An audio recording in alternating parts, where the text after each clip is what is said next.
We'll go straight to questions today. So let's start out with Anthony Dasher and then Chip Towers. Hey, Coach, good to see you today. With Tennessee's brand of tempo and from the looks of it, they don't seem to substitute a lot on offense. What's going to be the challenge of substituting defensively like you want, and just from a conditioning standpoint, what kind of shape your guys are in defensively to handle that? I like to think our guys are in great shape. We worked really hard for the past 3 to 4 weeks. We've taken periods and worked really hard, anticipating this coming, kind of like you do when you have triple options. So we work periods to practice that, to work on our substitution patterns so that we can sub our players. And that's something that we constantly do. We did in the off week.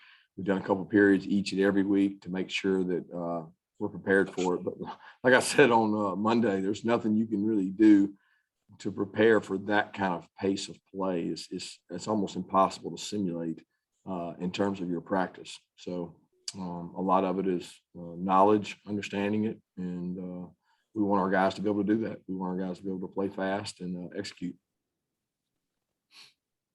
Kirby, Tuesdays around here have often been called Bloody Tuesdays. This late in the year, are they still Bloody Tuesdays? And kind of on that note, were you able to get anything out of Jamari today? Is he getting closer, getting back? Yeah, Jamari is weight bearing now. He's able to do that and do his weight bearing stuff. He's not getting a lot of reps in practice, but he's played a lot of football. And he had a week, I forget what week it was, that he didn't practice during the week and kicked back in, I think on Thursday or Friday, and was able to play pretty well. Whatever that was after the Auburn week, I think he ended up missing some practices and was able to jump in and go. We're still hopeful that he'll be able to, but we probably won't know that until Thursday or Friday. And our Tuesday practices are always get after it Tuesdays, and the kids kind of embrace that. Okay, next couple of questions, Dean Legge, and then to Mike Griffith. The weather is going to be it's not going to rain. It doesn't look like, Kirby, thankfully, but you're looking at, I don't think about 30s, but low 40s. What are y'all doing? How do you create freezing cold temperatures in Athens when they're not there to begin with? To get ready for the game. Yeah. Well, what's the challenge with not being able to deal with that? Those are outside factors. I mean, we don't control outside factors. I mean, best football teams hunt, and when you go hunting, you're not worried about the weather. I mean, if you're worried about the weather, you're doing the wrong kind of hunting. So for us, we're looking at it as we're going to play a game, and the outside factors are nothing but distractions, and they're for people that want to find excuses and find reasons that they can't play well or won't play well. They can look to the weather, but I've never seen a guy that's hungry to eat that's worried about the weather.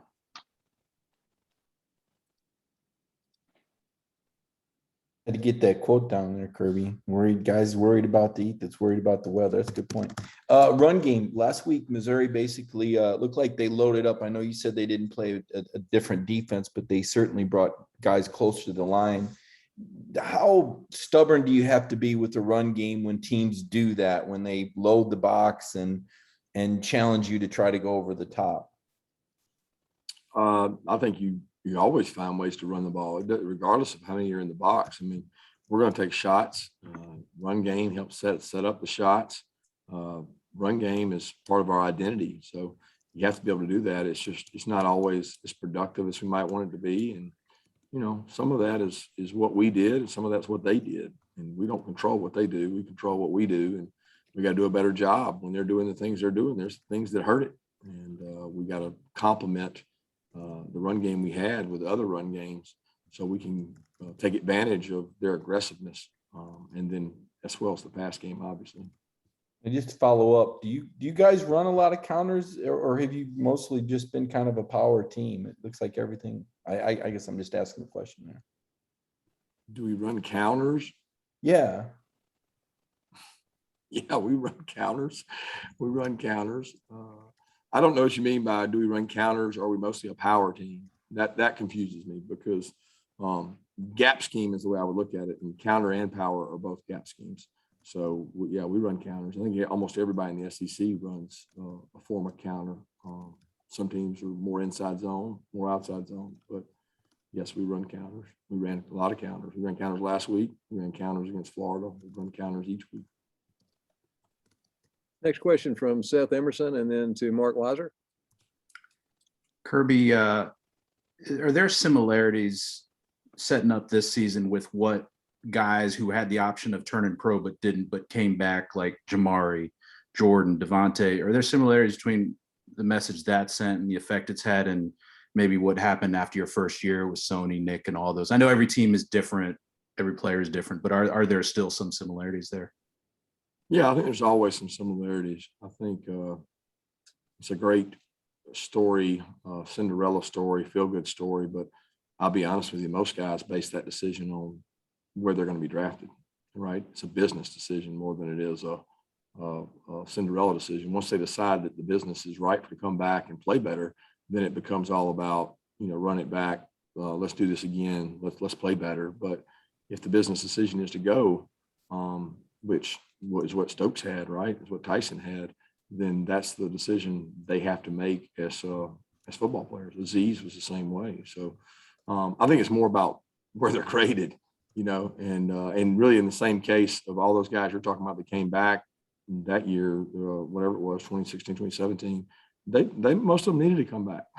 they made a good business decision to be able to come back. I think a lot of times you guys, or there's a perception that guys get they overshoot themselves in terms of what their draft status actually is, because you guys maybe go off of, I don't know, PFF, or maybe somebody that tells you something. I don't know. We go off what the general managers tell us, and what the general managers tell us most of the time, they're pretty accurate. I mean, I think there's nobody that we've missed on outside of one round, plus or minus.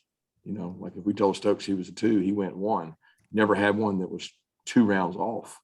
Even Miko, he was a little bit of a surprise to go 2, but most of the people had him late 2 or 3. I mean, so the information's accurate, to my point. So they base their decision on accurate information, and they go from there. But the 2 are similar in that we had a good group come back, like really good kids that wanted to win. A lot of them have Georgia ties, and those guys came back, and this group, has come back. Kirby, with the success you guys have had blocking punts and I guess field goals, extra points, what kind of things can you pinpoint about? Are you guys being more aggressive? Are you spending more time in practice? What are some of the keys to that? Strain. I mean, it's just strain. We don't believe in leaving any stone unturned. I think you and I have talked about it before on here, that field goal block is an extension of red zone defense, and Coach Lanning and Coach Scott do a great job of selling that to our defense, that it's red zone defense. It's another play on defense. So why take it off? We change up our looks to be sound on the fake, and we do different things each week, and try to give the tough picture we can give. And then punt is the same way. I mean, we want to be aggressive. We faced a lot more different punt formations than we ever have, and we've seen a lot more rugby. For whatever reason, we're not a great punt return team right now because we don't get many opportunities. Like we don't get chances. Everybody does something different, and it's made it difficult. So if you can't return them, you can try to block them. All right, next question, Jake Rowe, and then we'll go to Jack Duffy. Hey, Kirby, I wanted to ask you, I know you kind of updated us on George yesterday, said you didn't know anything quite yet as far as when he would be cleared, but what is the process going to be like when he does get cleared? How much has he been able to do for you guys in terms of practice, and how ready would he be if he got cleared tomorrow? It'd be just like those other guys, Yarnell, Taki, JT coming off his injury, Dom coming off his injury. There's a process that has to happen. You don't come back from an injury and then just jump in and jump back right where you were. It's hard because you have to get all the reps, the volume of reps, the work. There's only so many reps to give on actual execution. So Dom's been down on the scout team this week, giving a great picture. George has done a little more work this week than he has in the past. We've had George at practice, catching routes on air, the things that y'all seen, but that's really been it. He's done more competitive periods in terms of scouts and looking and getting confidence and able to go over and go against some DBs and things. But he's not taking reps with the offense, not with the 1-2 offense, because we don't know when he's going to be ready, and those reps are too valuable. We can't give them to him and not have another player that's going to play in the game. But when he's cleared to play in the game, he'll be able to start getting some of those reps. I don't know a timeline on that. I wish I did. Hey, Kirby. Stetson Bennett was just named a semifinalist for the Davey O'Brien Award today, which is just another crazy accomplishment for an incredible journey for him. Can you talk about the growth you've seen in him as a person and player, bringing him on as a freshman, transferring back out and into the program and to now? Yeah, he's come a long way. First time we met him and had him on OV, and he's competitive. Comes from a competitive family. He's got 2 great parents and a great group of brothers and sisters that are all athletes, and he grew up a competitor down in South Georgia, and he's kind of been overcoming the odds. I feel like his whole career. He's played with a chip on his shoulder, and when he was here early on, we knew he was a good player. I mean, you got to realize he was in a room with Jake Fromm and Justin Fields, and he went in there and competed, took notes. I remember sitting in all the meetings and said, this guy's done a really good job. His journey has been different than probably any other. I mean, people leave a school and go to junior college and play in Mississippi and then come back to the same school. You just don't see that very often at the quarterback position. But I still remember the day that we tried to get him back and sign him. And it was a decision for us, whether to offer him or not. And I'm certainly glad we did, and I'm glad he accepted it. All right, next question to Palmer Toms, and then we'll go to Jed May. Kirby, in terms of trying to compare this Tennessee offense to others that you've faced before, is it most comparable to maybe a Gus Malzahn offense in terms of tempo? And I guess, how do you go about preparing your scout team to run that throughout the week? Yeah, I wouldn't say it's Gus Malzahn, very different. It's most like Missouri when Heupel was there. If you remember, we played Missouri, Heupel there. We had some games against them while he was there, and we've gone back and studied those tapes and looked through those tapes, and he's evolved and he's different in some ways and added more wrinkles as wrinkles have come to his offense, and does a really good job of being aggressive, of keeping the pressure on. In terms of how we get the scout team to run it, we're very fortunate that we have an abundance of scouts. This week, we've had a tremendous look between being a little healthier at wideout. Jackson's gone over there, Dom's gone over there, George is taking some reps. All of a sudden, that lineup at wideout has looked a little better from a standpoint of competitive reps, where before we didn't have many guys that could give us a look at receiver because we were so down. But we've had the scout team preparing for this for weeks. We've done a lot of work to get them ready for this. And, very similar to when you do a triple option, you better have a plan because it's so different and outside the norm. Yeah, Kirby, I'm just kind of on that same point of special teams blocks that you mentioned earlier. I want to ask you about Dan Jackson, because I think after the game the other day, you said, he checked to the play that got the punt block the other day. Just what goes into that, as far as guys making those checks on the field? Is it like a quarterback checking at the line of scrimmage? Is it a little different? Just what goes in that process for a guy like Dan Jackson? Well, I don't need to share all that information because we have opponents that get that. I know y'all don't think they ever look at this, but sometimes they do. But we have to make decisions during game planning, what we're willing to do and what we're willing to check versus looks. And that's one that we sat around on Monday morning, and it was a look they had done several years ago, and we said, if we get it, we want to make a check. You don't get to rep everything they do. They got too much to rep. So it just so happened we'd walked through it on Saturday morning and reviewed it, and Dan made the instant check that we had coached him to make. And like I said, the special team staff did a tremendous job putting that game plan together, and then Dan executed it. But it was something that we had told Dan to do on that look. All right, we got time for maybe 2 more questions. Let's go to Connor Riley, and then we'll finish up with David Pascal. Hey, Kirby, I wanted to ask you about Dominic Blaylock. Obviously, we'll see if he ends up playing this week, but given it's been, I think, 23 months since he played his last game, he's had obviously another knee injury and then the hamstring injury on top of that. How has he handled sort of the mental process of trying to get back on the field and get back up to what he was pre that first injury?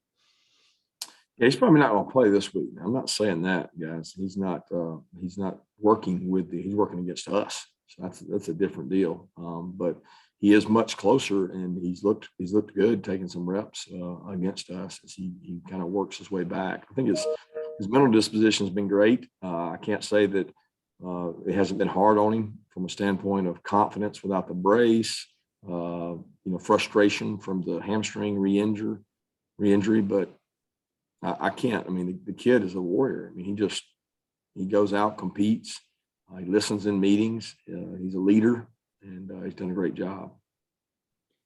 Kirby, I know Tennessee has hit a lot of pass plays with its perimeter blocking to free some of those receivers up. But on the balls that they hit down the field, how are those receivers, can you tell, coming so open? Are they scripting things where they set you up and all of a sudden punch one, or do they just take a random shot? Because they've had receivers obviously running free a lot this year. They're fast, and you don't always get lined up properly. I mean, it's very unique, guys. It's like you'd ask the question, how come you can't stop the triple option? Well, it's different. You don't face it every day. I mean, they got guys wide open because people have eye violations. I mean, they look at the wrong thing. Sometimes they don't even see the wide receiver. And I know that's hard to believe, but their splits are clear out on the sideline. Half of college football is playing condensed formations now, and everybody's in a teacup where everybody's right next to the ball. And now all of a sudden these guys got two guys outside the numbers. And I mean, I've seen guys on tape not lined up, trying to get a call. I mean, it happens to everybody. So it's not like it's not on tape. And it worries you that it can happen to you. You want to make them earn what they get. And there's a lot of plays that they've gotten on people off the bus. And you're trying to avoid that. And they've done a tremendous job through tempo of being explosive. And a real quick follow, do they stretch the field about as wide as, because Coach Stoops was talking before they played Tennessee, just how wide they line up and they punch a lot of runs out of that because you're so spread out. Yeah, no, make no mistake about it. They're a tremendous run game team. They run the ball, I mean, crazy number of average runs per game. They wear you down, they wear you down, they wear you down. They got good backs, they're physical O-line, they're heavy. I mean, it's not an air raid team, guys. It's a shot team and a pound you team, and they spread you out. They make you declare defenders, and they want you to declare, is he in or is he out? And at the end of the day, they make it hard to defend, but it's tough. You just got to have a good plan, and you got to execute the plan. Thank you. Thanks, Coach Smart.